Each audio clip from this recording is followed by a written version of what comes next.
एक कंजूस के घर कोई मेहमान आया तो उसने अपने बेटे से कहा कि आधा किलो इमदा किस्म का गोश्त कहीं से लेकर आओ।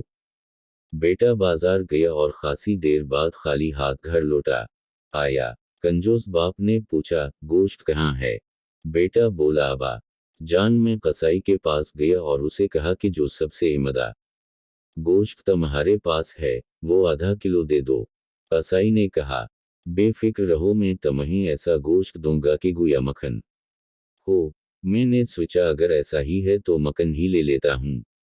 मैंने कसाई से गोश्त लेने का इरादा तर्क कर दिया और सीधा बकाल के पास गया और उससे कहा कि तुम्हारे पास जो सब से इमदा मक्खन है वो दे दो। बकाल ने कहा, बेफिक्र रहो, मैं तुम्हें ऐसा मक्खन दूंगा कि शहद हो।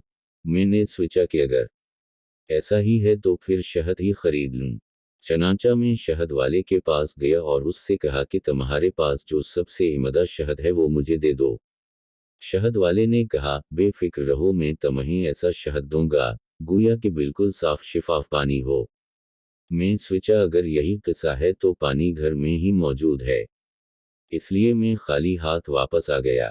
कंजूस बाप कहने लगा, वाह बेटे, ये तो तुमने बहुत अक्लमंदी से काम लिया, मगर एक नुकसान फिर भी कर दिया है।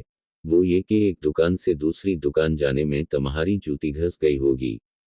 बेटा बोला, नहीं अब्बाजान, ऐसा नहीं है, मैं तो मेहमान की चप्पल पहन कर गया था, इसलिए कोई नुकसान नहीं हुआ। बेचारा मेहमान जो बड़ी देर से खाने के इंतजार में बैठा हुआ था फौरन उठा और अपनी मंजिल को रवाना हो गया कि कहीं दूसरे वक्त के खाने के इंतजार के लिए मजीद तकलीफ न बर्दाश्त करना पड़े।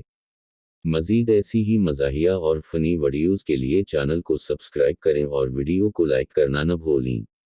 अपना बहुत सा ख्याल रखिए। इजाज़त दीजिए। खुदा हाफिज़।